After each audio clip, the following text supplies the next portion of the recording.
Oi pessoal, esse vai ser o exercício 17 da playlist de estruturas algébricas, vídeo exclusivo para resolução de exercício, onde nós vamos, na continuidade do estudo do corpo de frações de um anel de integridade, resolver o exercício onde o anel de integridade foi substituído por um corpo, que tem uma característica acima, dos anéis de integridade, ele tem uma condição a mais.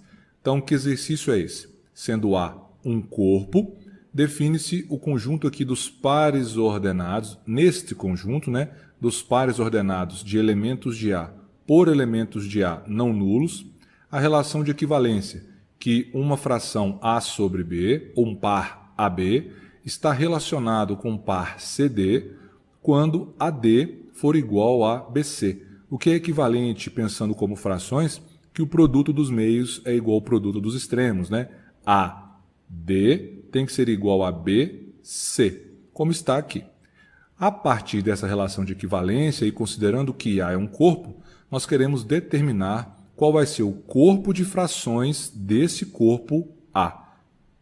Esse exercício é o exercício 81, aquele é o exercício 17, porque é o 17º vídeo com essa finalidade aqui no canal, mas ele é o exercício 81 do livro de álgebra moderna do Higino e do Iese, ok?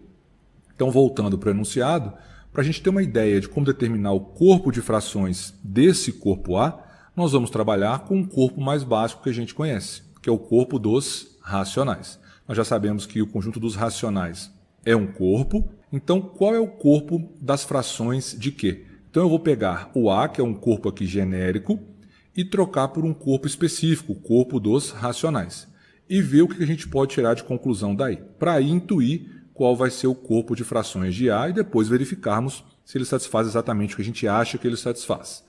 Então, para começar, qual vai ser o corpo das frações de Q? É o conjunto formado por todas as frações alfa sobre beta, em que tanto alfa quanto beta são números racionais, e que o beta não pode ser igual a zero, porque o beta está no denominador. Agora, como o alfa e o beta pertencem aos racionais, significa que o alfa é uma fração A sobre B e que o beta é uma fração C sobre D, onde todos esses componentes A, B, C e D são inteiros, o B, o C e o D são obrigatoriamente não nulos. Agora, já que isso acontece, o que vai ser a fração alfa sobre beta? Ela é a fração A sobre B sobre a fração C sobre D. E essa divisão de frações a gente já sabe que pode ser escrita assim, conservar a primeira e multiplicar pelo inverso da segunda. Isso aqui já foi demonstrado, Por que esse quociente de frações pode ser escrito como esse produto de frações? Já foi demonstrado isso numa aula anterior, eu vou deixar um card para ela aqui, E esse produto é AD sobre BC. Fazendo o AD igual a x e o BC igual a y, porque são produtos de números inteiros, então eu tenho x um número inteiro e y também, diferente de zero, porque é o produto de dois não nulos, esse resultado é um quociente de números inteiros e, portanto, pertence ao conjunto dos racionais, tá certo? Ora, se nós tomamos uma fração alfa sobre beta no corpo de frações e concluímos que essa fração está no próprio corpo Q, nós podemos intuir que o corpo das frações de Q é o próprio Q. Não temos a demonstração formal disso, mas podemos perceber que talvez seja isso que acontece. Então, será que de maneira geral, quando não for Q, mas for um corpo qualquer A, o corpo de frações desse corpo A será o próprio corpo A? E é isso que a gente vai verificar na determinação do corpo de frações de A. Então, para começar, eu vou representar o corpo de frações de A por f de A, tá certo? Então, uma forma de verificar se o f de A, que é o corpo de frações de A, é o próprio corpo A, é mostrar que vale a inclusão mútua desses conjuntos, ou seja, que o corpo A está contido no corpo das frações e que o corpo das frações está contido em A, tá certo? Então, para começar, vamos verificar que o corpo A está contido no corpo de frações que ele determina. Então, nós sabemos que cada elementozinho, Azinho, desse corpo A, pode ser identificado como a fração A sobre 1, Aqui, A sobre 1, pertencente ao corpo de frações de A, onde 1 é a unidade do corpo. E por que a gente consegue garantir isso? Por causa da relação de equivalência que foi dada. Essa relação aqui, Por que a gente sabe que isso vai acontecer? A gente pode garantir que a fração A sobre 1 está relacionada com o elemento A, porque se nós fizermos esse produto cruzado, ele vai dar a mesma coisa. Porque, olha só, esse elemento A, aqui não tem ninguém para multiplicar, então a gente considera apenas ele, né? Seria como se fosse aqui A vezes 1, né?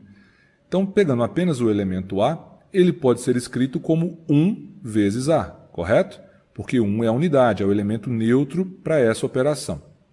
Agora, 1 vezes A eu posso pensar como esse 1 vezes o A, mas também se eu quiser partir do A e ir multiplicando 1, também posso fazer, porque ele é unidade e também porque como A é um corpo, a gente sabe que vale a comutatividade para a multiplicação.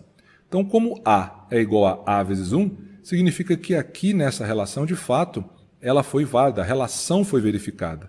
O AD é igual a BC. Sendo assim, segue o seguinte: cada elemento A que nós pegarmos no corpo A vai estar também no corpo de frações. Isso significa que o próprio corpo A está contido no corpo de frações que esse corpo A determina, ok?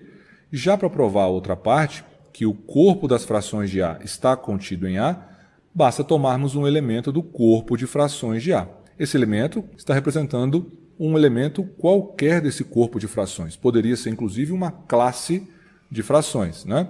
Então, pegamos um elemento qualquer no corpo de frações de A.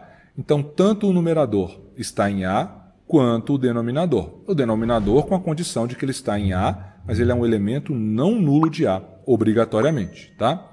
Como A é um corpo e como B pertence ao A e não é nulo, a gente sabe que tem que existir o inverso de B dentro de A não nulo, porque como A é um corpo, significa que qualquer um dos seus elementos não nulos tem que possuir inverso, tá? Então, esse elemento B, com certeza, possui o B menos 1 lá em A ainda.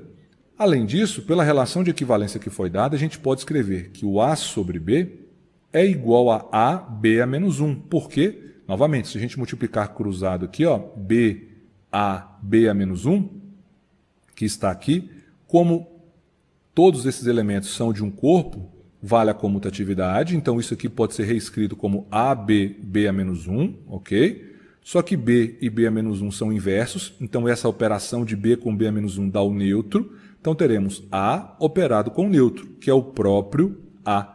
Então, como isso aqui acontece, significa que essa relação de equivalência é verificada e, portanto, essa igualdade é satisfeita, ela de fato ocorre. Porém, a gente sabe que o A está no corpo A e o B a menos 1 está no corpo A e é não nulo.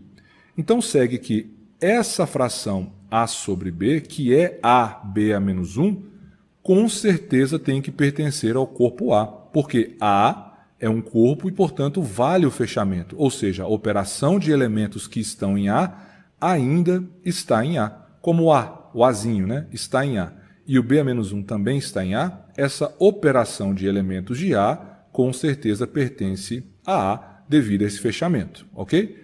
Então, significa o seguinte: nós pegamos um elemento genérico A sobre B do corpo de frações e verificamos que esse elemento, o A sobre B, ainda é um elemento do corpo A. Na prática, nós provamos que, dado um elemento qualquer no corpo de frações, esse elemento também tem que estar no corpo A, o que significa que o corpo de frações de A está contido no próprio corpo A. E como nós provamos anteriormente que A está contido em F de A, e agora acabamos de provar que F de A está contido em A, segue que o corpo de frações de A é igual ao corpo A, finalizando assim a demonstração de que esse é o corpo de frações de A. O corpo de frações de A foi determinado e verificamos que ele é igual ao próprio corpo A. E é claro que não necessariamente essa seja a única forma de demonstrar esse exercício. Nós poderíamos focar, por exemplo, na verificação de que o corpo das frações de A é isomorfo ao próprio corpo A. Como nós já sabemos, se dois anéis, nesse caso, né, dois corpos são isomorfos, significa que eles são indistintos em termos algébricos, ou seja, algebricamente falando, eles são iguais. Fecho essa resolução por aqui, pessoal, e aguardo vocês no próximo vídeo do canal. Valeu, tchau!